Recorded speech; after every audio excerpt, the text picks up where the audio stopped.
Prefeitura de Porto Alegre. A gente trabalha, a vida melhora. Olá! Há 2 anos, o Rio Grande do Sul e Porto Alegre foram impactados pela maior tragédia climática da sua história. No Rio Grande, 400 municípios foram atingidos. Em Porto Alegre, 30% do território aproximadamente e 300 equipamentos também. A nossa ideia aqui é fazer um programa especial para discutir sistema de proteção contra cheias e aprofundar um pouco essa discussão. Então, por isso, na mesa conosco, o prefeito Sebastião Melo e o diretor-presidente do DEMAI, Vicente Perrone, para a gente ampliar, aprofundar essa temática que é tão complexa e, por vezes, a gente não tem a oportunidade de discutir com profundidade. Prefeito, começo com o senhor. O que é proteção contra cheias? Olha, Luiz Otávio, isso é uma pergunta super importante que a gente é questionado nas redes, pessoalmente, todos os dias. Ela é tão importante que ela está na Constituição Federal, que ela diz que é de responsabilidade do governo federal, que pode delegar para o Estado, para os municípios, né? Mas ela tem 2 pilares fundamentais. É não deixar entrar água dentro da cidade e tirar volumes de chuva, quando chove bastante em Porto Alegre, para fora de determinados bairros, que não tem vazão de correnteza da água, ou seja, não tem queda de nível, então você tem que bombear essa água. Mas fundamental nessa discussão aqui, para poder rolar esta bola com tantas dúvidas, é que proteção de cheias, ela também só existe numa bacia, né? O Guaíba é formado por 5 rios, e esses 5 rios são abastecidos por dezenas de rios menores, até arroios e rios grandes. Então, esse volume que começa nas cabeceiras desses rios, e tanto é que quando chove lá em Passo Fundo, às vezes a água chega aqui 3 dias depois, 2 dias depois, e essas réguas de medições vão medindo. Então é isso, né? Não deixar entrar água na cidade e tirar a água da cidade da macro e microdrenagem através de bombeamento de casa de bombas. Mas também é importante dizer, nesse pontapé inicial, de que o sistema de proteção de cheias de Porto Alegre hoje ele é pela metade, porque ele nasceu na década de 60, finalizado na década de 70, e ele vai do Sarandi até o Cristal. A partir do Cristal é nível do Rio Guaíba, não tem proteção de cheias. Se você somar os quilômetros de navegação do Rio Guaíba, da zona norte até o extremo sul, tem em torno de 50, 55 quilômetros. Então, a metade dele, ele tem um sistema que provou-se insuficiente com a quantidade de chuvas que chegaram. Mas a partir de Cristal não tem. Então, vamos discutir também esse outro carrepito aqui nesse debate, juntamente com o diretor Perrone, que tem uma equipe competente e que trabalha diuturnamente para devolver segurança à cidade. E só para voltar um pouquinho, o senhor falou já há pouco, antes de passar para o diretor Perrone e prefeito Melo, o senhor sempre disse que não existe um sistema de proteção isolado de uma cidade. Não existe. O que compõe o sistema de proteção hoje de Porto Alegre, Correto. em termos de estrutura, e o que isso impacta na região metropolitana e quais as responsabilidades da União, do Estado e do município nessa matéria? Eu vou dar 2 exemplos claros, né? O arroio Feijó é um grande arroio que nasce em Viamão e que ultrapassa Alvorada e chega aqui no Sarandi. Esta obra ela estava prevista pelo governo federal em 2012, até hoje não foi realizada. Agora ela foi delegada para o governo do estado, que está em fase de renovação de projeto, tá? Você tem uma outra obra que é Bacia do Gravataí, que também é uma obra metropolitana, que ela não pertence ao município, tá? Ela é também de competência da União, que nesse caso foi delegada para o Estado do Rio Grande do Sul, que é esta obra emergencial que nós vamos falar dela aqui no decorrer desse debate. Por quê? Porque tem, né, previsão de Unim pela frente e se faz necessário rapidamente uma obra emergencial. Então, existem várias obras metropolitanas, por ser municípios. Quem coordena isso é o Estado da União, porque eu não posso invadir competência de Canoas, de Gravataí, de São Leopoldo, de Eldorado do Sul. Então tem que haver uma integração, e essa integração ela é do Estado e ela é da União. Então só tem um caminho: colaboração, efetividade, monitoramento, grande parceria dos 3 entes para poder tirar essas obras do papel. A gente brinca que nas redes sociais todo mundo vira um pouco especialista de tudo, né, prefeito e diretor Perrone? E a gente vê muita discussão sobre dragagem, desassoreamento, e as pessoas, por vezes, não têm a compreensão das responsabilidades sobre esta matéria. O desassoreamento e a dragagem são de competência de qual ente federado? Luiz Otávio, Essa é outra pergunta que mais aparece nas redes, não é? E há uma discussão científica sobre isso, que eu não quero aqui entrar, quero deixar que os especialistas falem disso, né? Mas por se ultrapassar várias cidades, quem tem competência para fazer dragagem é o governo do estado do Rio Grande do Sul, que pode fazer isso em parceria com a União também.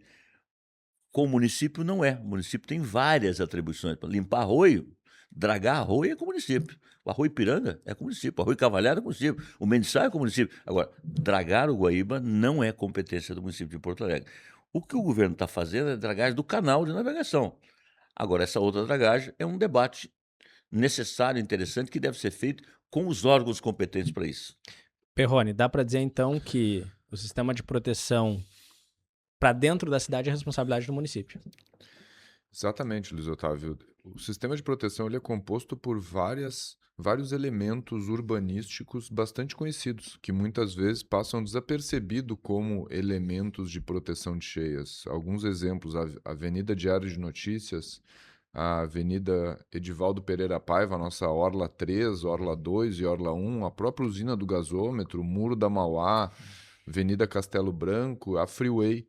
São 23 quilômetros de diques ou estruturas externas, como a gente chama, que estruturalmente é de competência do governo federal, mas é tratado como um elemento público do município. E temos ainda mais 20 quilômetros de diques que são internos. O dique do Sarandi, o dique da Fiergs, o dique da Cis Brasil, são estruturas que adentram Porto Alegre e que passam a ser, pelo urbanismo em volta dele, elementos de preservação e de monitoramento do município, delegado ao DEMAI, a autarquia municipal, na qual sou presidente. Então, existem vários elementos já normalizados dentro da cidade que fazem parte desse grande sistema citado pelo prefeito de drenagem urbana juntamente com proteção de cheias.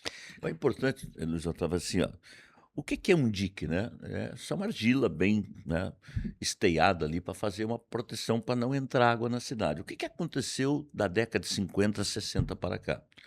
O Brasil é um país que teve aquele chamado crescimento desordenado. O que é o crescimento desordenado? Quando não há planejamento, as pessoas chegam e vão fazendo seus puxadinhos. E foi fazendo seus puxadinhos porque a realidade social do Brasil é duríssima. Essas pessoas estão lá porque não foi dado a elas outra oportunidade. Então, elas foram construindo casas ao lado desses diques, e esses diques foram ruindo. Então, quando aquele dique ruiu lá no Sarandi, é fruto de quê? De casas indevidamente que não poderiam ser construídas e foram. Então, só 2 diques para você refazê-los, né? O Sarandi e a Vila Dique são 500 famílias de um lado e 500 do outro, né? Por mais que a compra assistida chega, com Minha Vida Chega, por mais que você tenha estadia solidária, isso não se resolve, né? Então, é preciso dizer também da dramaticidade, porque muitas pessoas abordam o prefeito e dizem: prefeito, vai lá, contrata um arreto, bota isso, bota aquilo.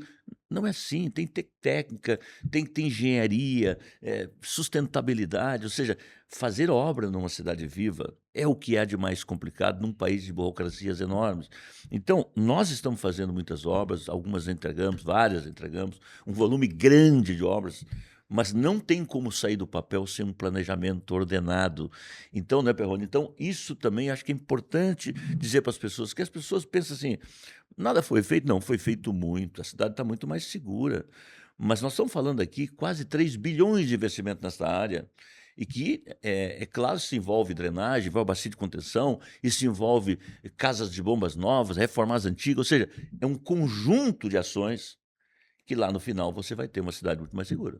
Dentro desse conjunto de ações, prefeito e Perrone, nós tivemos ali avanços importantes no dique do Sarandi, no dique da Fiergs. Mas por que a gente não continuou nessa esteira do que o prefeito vinha falando, Perrone? Por que a gente não concluiu ainda o dique do Sarandi? Há uma questão de acolhimento de famílias. Queria que explicasse um pouquinho para quem está nos assistindo esta dificuldade adicional em razão da questão habitacional. Luiz, o dique do Sarandi, ele é, como eu citei anteriormente, ele é um elemento urbanístico que sai da Freeway e por 3,5 km adentra Porto Alegre até Assis Brasil, próximo a rótula junto da Sertório. Esse é o dique do Sarandi.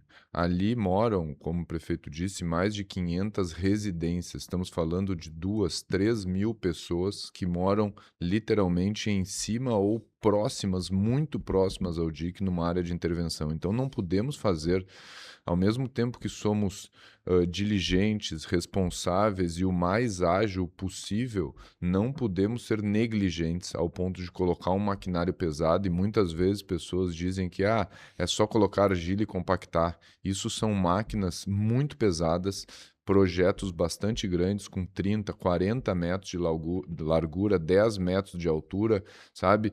Então, a gente, antes de entrar com o maquinário pesado e fazer a obra definitiva, a gente precisa acolher famílias que, mesmo irregularmente ali localizadas, estão consolidadas ali, estão ali há décadas.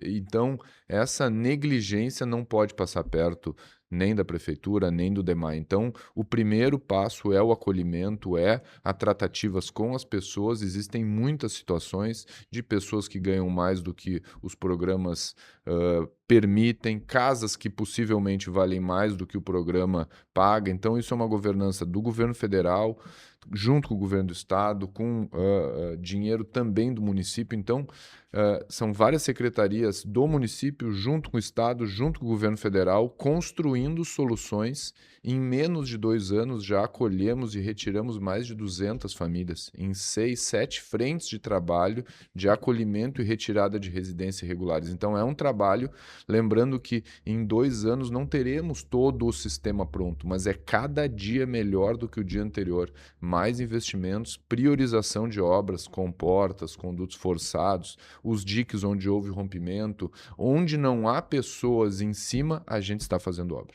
Acho que é importante também dizer o seguinte, que a alternativa científica que a prefeitura apresentou ao governo do estado sobre a questão ali do rio Gravataí, da bacia do Gravataí, não é que ela deixa de acolher essas pessoas, que são 1.000 famílias, mas ela terá um tempo maior para fazer isso, porque elas não podem continuar morando ali. Mas essa obra, como ela foi concebida, que agora nós vamos fazer uma obra emergencial e depois vem uma obra do governo do estado definitivamente, eu acho que é importante falar para as pessoas que obra é esta, onde é que ela está localizada, o que ela significa, porque nesta condição, esses 2 diques, Sarandi e também a Vila Dique, eles ficam para um acolhimento a mais médio prazo, porque você resolve. E não vai criar nenhum problema para a região metropolitana. Acho que é importante isso, não? Só enquanto o Perrone toma um café aqui, prefeito, a gente ouviu muito falar aqui nas últimas semanas sobre Polder 78. É um pouco o que o senhor está falando aqui. Vamos clarear para as pessoas que estão nos assistindo aqui o que é um polder e o que essa obra representa em termos de segurança para a região do Sarandi, para a região norte da cidade e para a região do aeroporto também, que foi muito impactado lá em 2024. Então vamos lá, primeira coisa, essa palavra, assim como na pandemia tivemos vários termos que viraram nomes corriqueiros na cidade, acho que a palavra polder é muito importante ser explicada. Assim como existe a bacia do Guaíba e dentro da bacia, como disse o prefeito, a bacia do Gravataí, a bacia dos Sinos, a bacia do Feijó e assim por diante, um polder é uma região de abrangência, é como se fosse uma mini bacia. É como se fosse que cada região da cidade que tem sistema de proteção ou não, a chuva que cai numa região pode ser um bairro, pode ser 2 bairros, pode ser 3 bairros, pode ser meio bairro. Dependendo da topografia, aquela água de chuva que cai naquela região vai para uma certa direção. Então, a topografia da cidade é que nos faz dividir por pequenas bacias. São pequenos polders, então são regiões da cidade. Por exemplo, o Arroiaria, por exemplo, é uma Pega grande bacia. 9 bairros. 9 Então sai bairros. desde a Protásio Alves lá em cima, no Sesc, vem descendo Iguatemi, Parque Germânia, Country Club, Lindóia, Santa Maria Gorete, Aeroporto, tudo isso é um polder. Então Porto Alegre tem dezenas de polders, dezenas de regiões, dezenas de micro bacias hidrográficas. Que são próprias para ser alagáveis, esses espaços. Sim e não. Um polder pode ser seco ou ele pode ser alagável. Isso é uma decisão urbanística da cidade e do sistema de drenagem e de proteção. Então, a bacia do Gravataí contém uma das regiões que ela é primordialmente, historicamente alagável. Não necessariamente ela precisa ser alagável para o resto da vida. O Sarandi, uma vez lá atrás, já foi uma área alagável. Décadas e séculos atrás, a cidade vai crescendo e precisa crescer, e a gente precisa achar soluções para drenagem e para proteção de cheias. A solução do 7-8, da região 7-8, que engloba a região do aeroporto, entre o Sarandi e o bairro Anchieta, Freeway Severo Dúlios, é literalmente um quadrado. A nossa proposta, feita ao governo do estado, é que a gente feche as duas saídas de 2 grandes arroios embaixo da Freeway e coloque ali 2 grandes casas de bomba, uma solução definitiva, menos onerosa, socialmente e economicamente.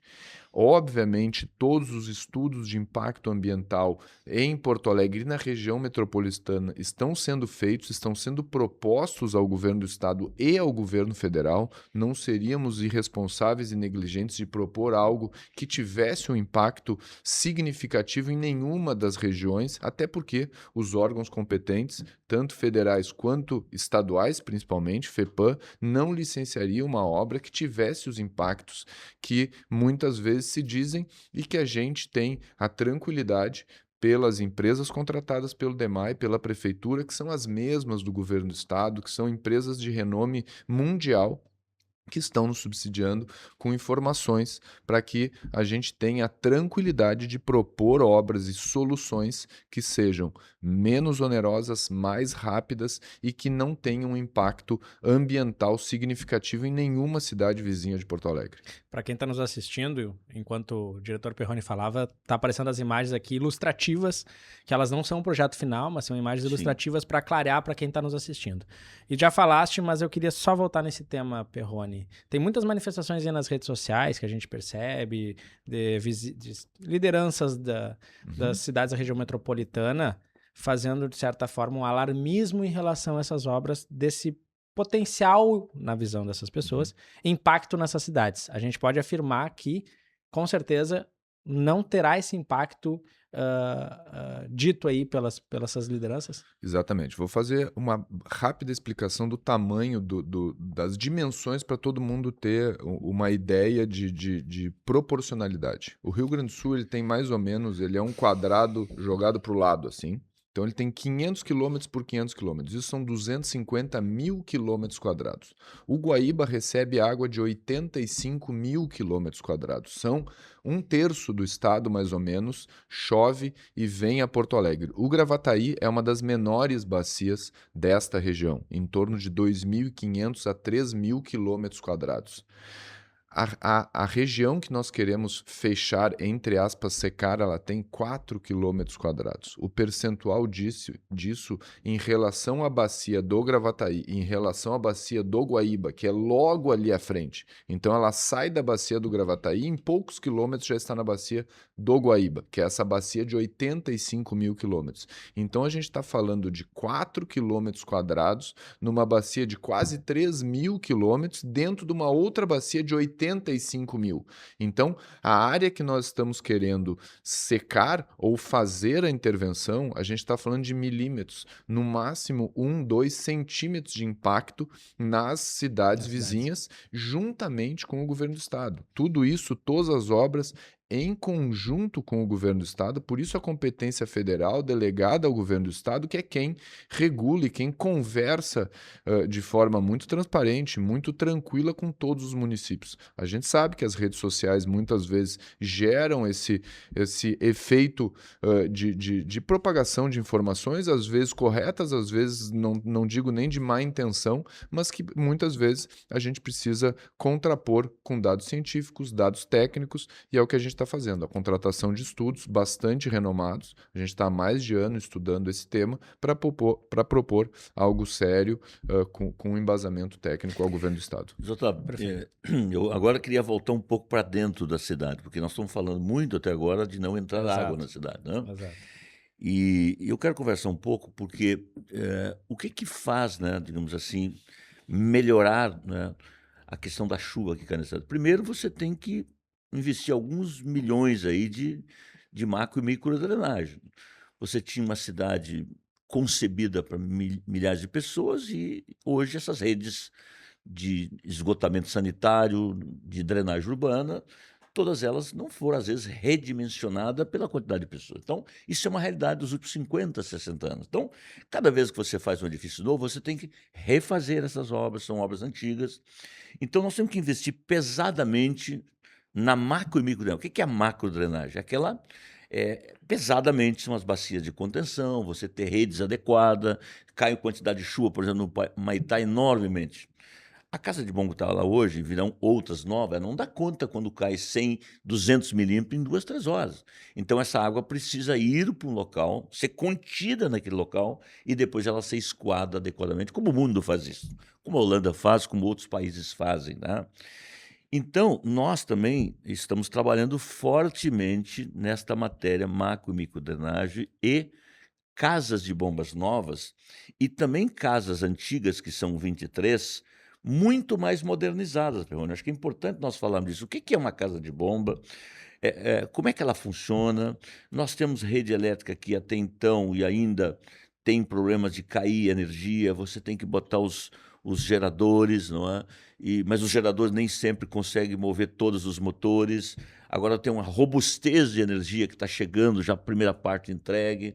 Então vamos conversar, Perrone, um pouco mais sobre macrodrenagem, microdrenagem e as casas de bombas que, quando cai muita chuva no local baixo, né, não tem como a água sair da cidade se não for através de bombeamento. Então, as bombas precisam estar funcionando bem, mais potente, e as bacias de contenção. O senhor puxou um assunto aqui, prefeito, Hã? vou retomar, que era justamente isso. Assim, acho que a gente lançou recentemente aí a prefeitura o Poa Futura, que é o maior pacote de investimentos da nossa história recente. 6 bilhões, quase 7 bilhões de reais para a cidade. 50% desse valor, desse volume de investimentos, é para proteção de cheias, Um macro pouco e menos, microdrenagem. talvez. Um pouco menos, mas vamos Pouco menos, arredondar para mas tá 50%.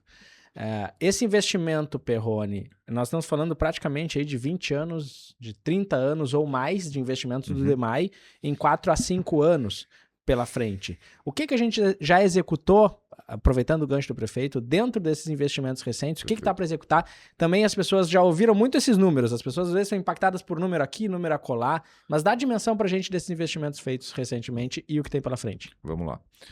Retomando um pouco a fala do prefeito, a drenagem urbana ela é a função de retirar água de dentro da cidade para fora dela, seja por gravidade, um cano que vai direto para o Guaíba, por exemplo, no bairro Ipanema, no bairro Tristeza, onde não há proteção de cheias. Onde há proteção de cheias, a chuva desce pela, primeiro o bueiro, depois uma galeria, depois um arroio ou uma grande galeria até chegar na casa de bomba. A casa de bomba ela funciona como a força para tirar do sistema de proteção, passar o sistema de proteção, ultrapassar aquela barreira física, seja de argila ou seja um muro, uma estrada ou um dique, e passar para fora. Então, o que acontece nesses redimensionamentos? Nós precisamos repensar o tamanho que a cidade cresceu desde a época da década de 70, 80, 50 anos, isso parece pouco tempo, mas são 50 anos de crescimento da cidade, por isso essas redes estão antigas e menos dimensionadas. Então, grande parte todo esse investimento de 3,3 bilhões de reais que o DEMAI tem, 2,4 bilhões, então 2/3 do investimento do DEMAI é para macrodrenagem, microdrenagem e casas de bomba, além do sistema de proteção.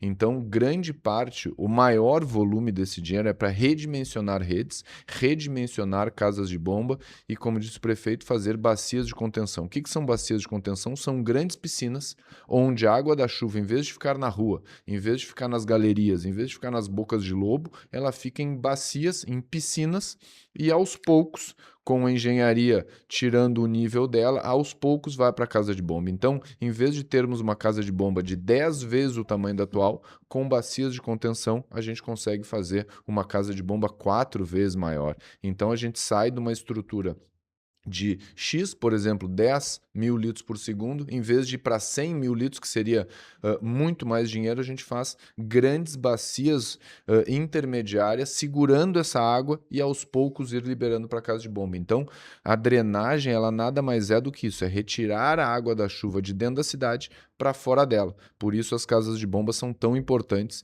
e a gente vem com 2 etapas. A primeira etapa é as 23 casas de bomba, melhorando nível de geradores, nível dos motores, motores submersíveis que podem trabalhar mesmo com água em volta dele, coisa que não tem hoje, quadros de comando alteados. Então, são 18 casas prioritárias que a gente já está com obras iniciadas, licitações ainda ocorrendo. Então, a gente tem 8 já em obras, 3 sendo licitadas ainda no mês de maio e as demais no mês de maio e junho. Além disso, projetos em execução. Então, o trâmite, às vezes as pessoas questionam da demora. A gente precisa contratar projeto, fazer o projeto.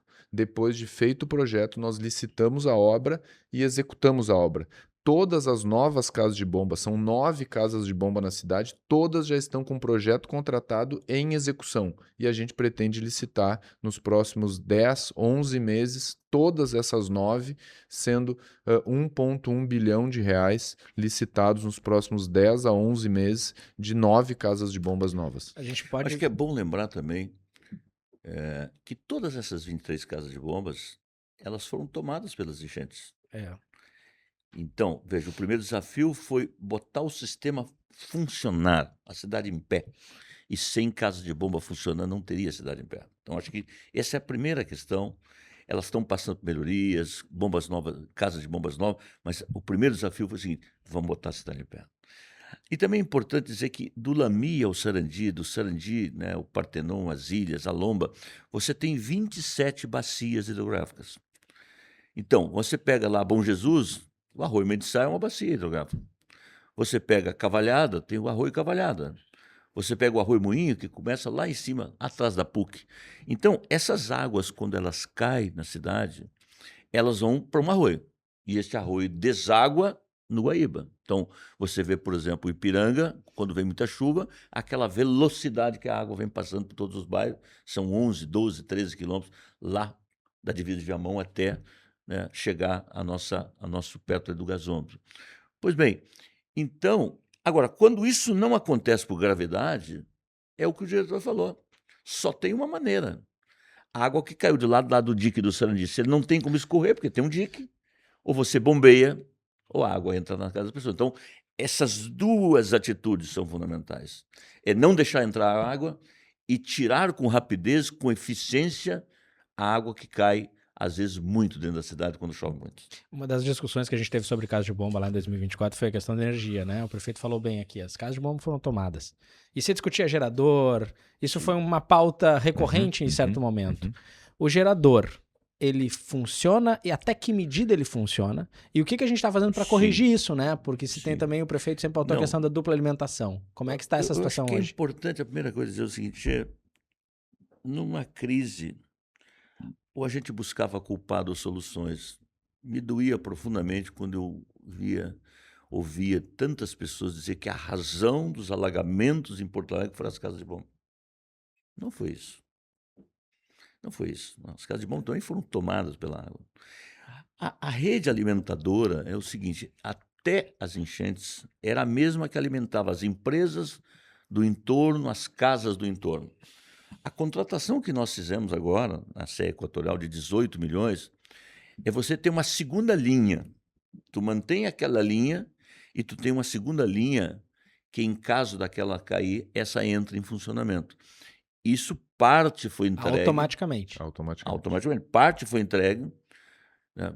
Um lote 1 acho que já foi entregue, mas tem aí vários lotes pela frente. Então, nem todas as casas ainda têm essa linha exclusiva. Por quê? Porque é um projeto que nós contratamos, a CE está executando, nós estamos pagando pelo serviço, mas ela tem também um tempo para realizar isso. Então, nós vamos ter também, porque os geradores, por mais que eles sejam eficientes, eles não dão conta de funcionar todas as bombas. Então, tem casa de bomba, tem 6 bombas, 7 bombas, 8 bombas. Então, às vezes, tu fica com 2, 3 funcionando. Por quê? Porque a capacidade do gerador, e também quando você construiu essas casas de bomba, muitas vezes tu não consegue botar um gerador grande lá do lado. Por quê? Porque não tem espaço. Não tem espaço para isso. Então, as pessoas têm... Então, é tudo bastante complexo, tá? Mas nós temos que falar também da Zona Sul depois, hein? Nós vamos entrar na Zona Sul em seguidinha, prefeito. Mas só o que existe hoje, né? Esse a gente não falou um pouco isso na origem, eu vou retomar aqui. Esse sistema é de 1960. aproximadamente. Isso. Feito pelo extinto DNOS, Departamento Nacional de Obras de Saneamento, que já não existe desde talvez década de 90, o prefeito pode nos clarear melhor. Foi 89. governo Collor. Collor. Hoje, a gente provou que ele é absolutamente insuficiente pela realidade atual da cidade. Talvez ele tenha sido concebido numa realidade de 200, 300 mil habitantes à época. Hoje nós temos 1,5 milhão de pessoas morando em Porto Alegre. O que a gente precisa fazer para além de qualificar do que já está sendo feito, mas também expandir esse sistema, já engatando a pergunta do prefeito sobre a Zona Sul? Acho que a primeira coisa é entender para onde a cidade cresce.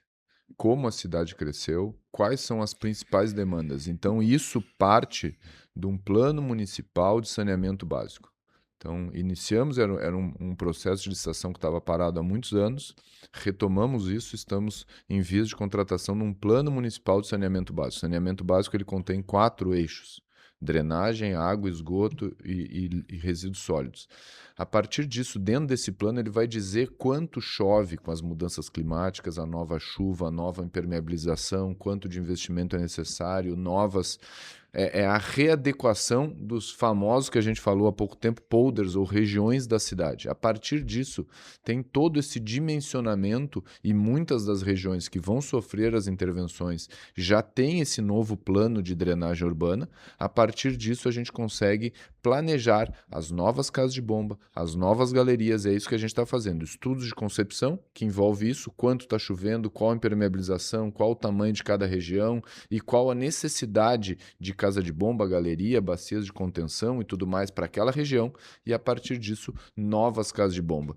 E onde não há sistema de proteção, do Cristal até o Lamy, quase chegando em Itapuã, a gente foi a primeira parte dos governos municipais a dar o pontapé inicial, que é muito planejamento, muita intervenção. Não adianta a gente pensar simplesmente faz um muro. Como é que a gente vai colocar um muro em Ipanema? Como é que a gente vai botar um muro, o muro da Mauá no Guarujá? Isso são intervenções impensadas. Sim. E que vai ter muito mais contradição e muito mais pessoas contra do que a favor. O que a gente precisa agora é pensar e ter uma intervenção que seja protetora da cidade, mas ao mesmo tempo a Zona Sul não perca, ao meu ver, a relação orgânica que sempre teve com o Guaíba. A gente sabe do carinho e da convivência da Zona Sul com o Rio, e a gente precisa juntar essas duas questões. A vida social na Zona Sul junto com proteção de cheias. Olha, primeiro assim, Porto Alegre está revisando agora o seu plano diretor geral, né? Então você tem um plano diretor de mobilidade urbana, você tem o drenagem urbana, que ele está sendo atualizado a partir de agora desta nova dimensão de chuvas. Ele existe, ele já sofreu várias alterações, e a mais profunda é agora, como disse o diretor-geral. Por quê? Porque ele redimensiona o sistema depois da chuvarada de 24. A questão da Zona Sul, não é? Nós não podemos cuidar só de refazer o sistema, a robustez do sistema antigo, porque a cidade é um todo. O cidadão é o mesmo. Então, a Vila dos Sargentos, a Ponta Grossa, os moradores do Lamy, do Guarujá, de Ipanema, merecem de nós a mesma atenção. Então, quando nós contratamos, né, uma empresa para poder refazer o sistema antigo, nós incluímos no contrato que ela apresentasse alternativa, e já tem alternativa para a Zona Sul. Agora, o que nós estamos mencionando é quais essas alternativas elas permitem conviver melhor. Por exemplo, talvez a obra mais pesada da Zona Sul é Guarujá e Serraria. Não tem uma obra para fazer no Guarujá, se não fizer da Serraria, ela não resolve. Não são os únicos bairros, mas isso talvez é a cota mais baixa do Guaíba, é o bairro Guarujá. Não chega a 2 metros. Então, essas alternativas custam milhões. Inicialmente, estamos falando aqui de 250 a 300 milhões só para o bairro Serraria e Guarujá. Por quê? Porque você tem que refazer toda a microdrenagem e macrodrenagem do bairro. Porque o que acontece? Quando o Guaíba chove, a água vem para o cano e estoura a rede lá na rua. Então não adianta, não. Tem que ter uma casa de bomba potentosa naquela região e você tem que refazer para que a água venha, né, e acumule numa bacia de contenção ali e ela seja jogada para dentro do Guaíba. Então, obras pesadas que envolvem desapropriações de casas que não é de pessoas que construíram a sua vida ali. Então, tudo isso é complexo, mas só tem um caminho diálogo, construção e fazer. Prefeito, a gente já passa de 35 minutos, a gente estabeleceu aqui um teto de 40, 45 minutos para nossa conversa, mas o papo está fluindo bem. Dá para dizer que é tão complexo quanto o Dique do Sarandi, então, neste aspecto, a questão de acolhimento de pessoas, de famílias que hoje estão morando na Zona Sul, uma obra dessa envergadura? Sim, ali tu tem moradias irregulares na beira, né, várias casas na beira do Guaíba, que como em tantos outros lugares isso aconteceu ao longo do tempo, mas tu tem também dezenas de imóveis que foram autorizados ao longo do tempo, ali aquelas construções, a saber, né? Na década de 50, o gaúcho, o porto-alegrense venerava muito Ipanema. Ainda tem casas de madeira da década de 50. Era a praia de Porto Alegre. Guarujá, casas de madeira que até hoje existem lá.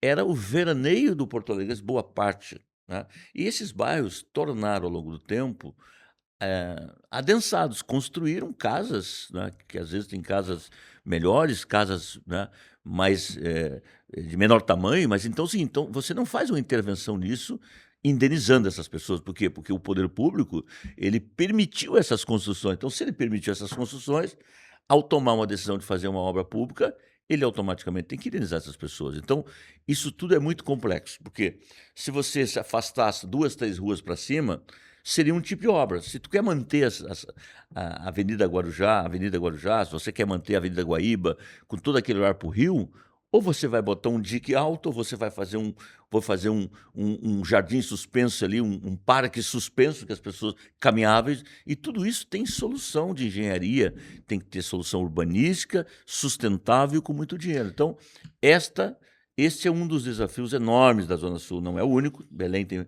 desafios, Ponta Grossa tem desafios, Vila do Sargento tem desafios e Lami tem desafios. Mas é possível compatibilizar proteção com contemplação, com lazer, com urbanismo? É possível, com planejamento, obras pesadas e com muito recurso. Maravilha. Deixa eu só voltar num assunto que eu acho que a gente acabou passando, que é o Muro da Mauá, né? Também outro assunto que é muito discutido, foi muito discutido, inclusive, no passado. E as comportas, Perrone. Nós tínhamos 145 metros, tô correto? 150 metros. 150 metros de acesso. Como é que está hoje a questão do fechamento e a questão das comportas novas? Fazer um breve relato histórico, né? O cais do Porto de Porto Alegre ele foi concebido junto lá, desde a fundação da cidade, mas com um muro, Thomson Flores, pelo que não me foge a memória, que eu já li sobre, que ordenou a construção do muro e tinha 14 passagens. Então, essas passagens eram para acesso ao porto, à área portuária, ao mesmo tempo de indústrias que ali tinham essa relação com o porto. Com o passar do tempo e a consolidação e saída do porto de Porto Alegre, essas passagens se tornaram literalmente inúteis. Não existia mais fluxo de carros e pessoas na grandíssima maioria dessas 14 passagens. Então, com uma decisão em conjunto do DEMAI, com a Prefeitura, Secretaria de Mobilidade, com a Portos RS, com todos os entes que têm alguma operação no lado de fora do muro, a gente decidiu manter apenas 6 dos 14, sendo que desses 6, 3 para pedestres e 3 para veículos. Então a gente sai de uma metragem de 150 metros de abertura para uma metragem de entre 40 e 45 metros, com 6 portões completamente novos, revisados, sistemas muito mais modernos de fechamento. Tivemos ontem o teste, em menos de 3 minutos se fecha um portão pequeno com parafusos, com borrachas novas, vedações completas, garantindo a segurança numa possível e eventual cheia do Rio Guaíba. Então a gente tem hoje um sistema ali de 2,5 km de muro, mais 3 km de dique na Avenida Castelo Branco, com um sistema que em poucas semanas, em poucos meses, a gente vai estar com ele totalmente reconstruído. E isso se torna apenas uma manutenção e operação corriqueira, mas garantindo a confiança e a tranquilidade de quem ali mora. É importante também dizer que dessas 14 comportas, por onde é que mais entrou água na cidade? Na comporta 14, que é a boca do Rio Jacuí. Para situar as pessoas, é a primeira comporta ao só norte. para situar Ali na bem ponte, ao norte, na bem na ponte ponte. móvel do Guaíba. Ponte móvel do Guaíba. E a velocidade da água que bateu envergou o portão, e esse portão quebrou e a água entrou por ali, né? E ali havia uma grande discussão, né? Se nós, até porque ali tem clubes de remo e outros, o Grêmio Futebol Porto-Alegrense, nós seguimos a ciência. O professor Tucci diz, olha, para a segurança da cidade, fecha-se a Comporta 14. E quem acompanhou aquela obra são estacas de 23 metros de profundidade, com paredes enormes, né? Então, ali, né, é uma de tantas comportas que nós vamos ter que agora encontrar uma solução de mobilidade, né, com a secretaria competente, mas, em primeiro lugar, a proteção de cheias. E depois se constrói paralelamente, juntamente, a questão da mobilidade. Então, é claro, havia, por um lado, aqueles que defendiam que deveria manter esse portão aberto, e havia, do outro lado, um clamor muito grande da população do Humaitá, especialmente, com assembleias populares. Eu anunciei isso lá no CTG Vaquiano, juntamente com o professor Tucci, quando tinha lá mais de 1.000 pessoas. Nós anunciamos, então, o fechamento daquela comporta, o que trouxe um alívio também para aquela região. E garantiu segurança para toda aquela região do Quarto Distrito, Zona Norte, né, o Humaitá. Bom, estamos já com mais de 40 minutos da nossa conversa, vamos encaminhar para o fim. Diretor Perrone, volto contigo em seguidinha, mas tem uma questão também que a gente tem que olhar com uma atenção, prefeito, que são as ilhas. Né? Nós não temos sistema de proteção nas ilhas, né? Obviamente que é diferente da situação da Zona Sul, que envolve diretamente o DEMAI, mas tem um estudo feito de, vamos dizer, a expressão resiliência, né? De adaptabilidade daquela região em relação à elevação do Guaíba. O senhor consegue nos falar um pouquinho sobre esse estudo que vem sendo liderado pela Secretaria de Meio Ambiente? Sim. Veja, o delta do Jacuí é composto por várias ilhas, correto? E ela foi sendo ocupada ao longo do tempo, então, e toda vez que chove bastante no Rio Grande do Sul, há um sofrimento enorme daquela população. Eu mesmo, como vice-prefeito, vereador da cidade e hoje prefeito, quantas enchentes tivemos de 2000 para cá, e nós estamos em 25. E sempre há problemas. O estudo que nós contratamos com a Teudelf é nos mostrar um caminho, porque um governo democrático, ele não pode impor às pessoas, ele tem que conscientizar as pessoas e convencer de que em determinadas regiões elas não podem ficar. Agora, você não chega e tira, enquanto eu for prefeito, eu não tiro ninguém na mão. Tento convencer que elas não podem ficar lá. Então, ali foi a região mais beneficiada com a compra assistida, né? Então, nós estamos desmanchando essas casas, não permitiremos de jeito nenhum novas construções. A Vila Mauá, por exemplo, que é um delta ali, que é da FEPAM, tem apenas agora 9 residências, tinha dezenas e dezenas lá. Então, ali tem que botar uma cancela, não pode mais entrar ninguém, sair ninguém. Então, agora, o estudo que está em fase, né, digamos assim, já no meio dele, vai apresentar aonde pode ficar a residência e que tipo de residência você pode ficar. Por quê? Porque ali é o pertencimento, né? Então, eu me lembro, em todo aquele drama, eu ia em todos os lugares, desci lá nas ilhas, e lá tinha dado uma entrevista sobre as ilhas e veio muita gente atrás de prefeito. Aqui o meu avô, a minha avó, o meu tio, a minha tia, eu sei das dificuldades, mas a gente não vai sair daqui. Então, isso é uma realidade, que nós temos que tratar essa realidade social, entendeu? Do pertencimento dessas pessoas. Então, ali tem solução urbanística? Tem. Está totalmente pronta, mas depende também de uma governança de compreensão social das pessoas, né? Porque tu tem, né, de todas essas ilhas, ainda restam moradores. A maior delas é a nossa Ilha da Pintada. Então, vamos encaminhar para o fim da nossa conversa. Diretor Perrone, últimas manifestações aqui sobre o nosso sistema de proteção. Que momento a gente está e o que a gente ainda precisa avançar? Luiz, acho que o primeiro ponto que a gente tinha, o grande desafio era de conhecer o sistema. Acho que Porto Alegre hoje conversa, debate e está muito mais madura para entender o seu sistema de proteção, onde tem, onde não tem, onde entrou água, com que volume de água entrou em cada ponto, e estamos atuando fortemente todos os dias. Eu entendo e me coloco na pele de cada um que reclama do tempo das obras, que reclama da não execução ou ainda não execução de alguma intervenção no seu bairro, e muitas vezes a gente recebe críticas de intervenções na Zona Sul e esquecemos a Zona Norte em detrimento Emenda Zona Sul. Então, eu gostaria de passar essa mensagem que, com certeza absoluta, a gente pensa o sistema como um todo, a gente faz intervenções diárias, é uma equipe muito grande, são dezenas e dezenas de engenheiros do DEMAI, da Secretaria Estadual, do próprio Ministério, de FEPAM, de Secretaria de Obras, de DEMAB. Então, é muita gente, mas todos os contratados, são dezenas e dezenas de empresas com todos os seus quadros técnicos. Então, não é um sistema simples. Foi um sistema que lá em 60 demorou 15, 20 anos para ser construído e foi construído pela metade. Então, o que a gente pode garantir é que a gente trabalha diariamente para devolver a confiança ao porto-alegrense, a quem mora e trabalha em Porto Alegre. A prefeitura avançou muito nos últimos tempos, diretor Perrone e prefeito Melo, na questão da meteorologia, do monitoramento, do acompanhamento dos fenômenos climáticos, né? Foram investimentos na Defesa Civil e no próprio DEMAI. Como é que está sendo monitorada a questão do El Niño, que está se estabelecendo no mundo, né? E que naturalmente tem impacto no Rio Grande do Sul, e como é que o DEMAI está enxergando essa situação hoje?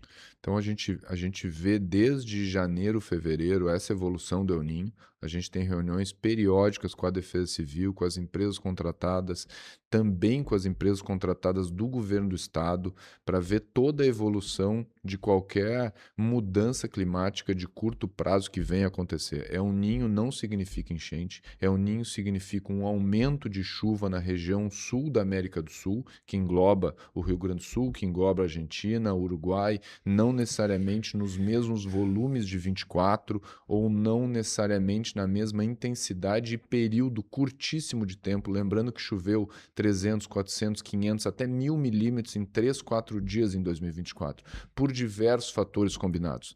Temos a garantia disso que não vai acontecer de novo? Não temos, mas nada indica que teremos esse nível de chuva 2 anos após a enchente de 2024. E se o volume suprir todas as perspectivas, a gente está preparado, muito mais preparado do que estávamos antes, e vamos atuar emergencialmente, imediatamente, em todos os pontos que, porventura, pode haver falha no sistema. Olha, Perfeito. eu acho que a transparência é um dos fatores determinantes de uma gestão. Nós tivemos uma coletiva, mensalmente vamos apresentar, assim, a consolidação do El Niño, sim, que é o aquecimento da água do Pacífico.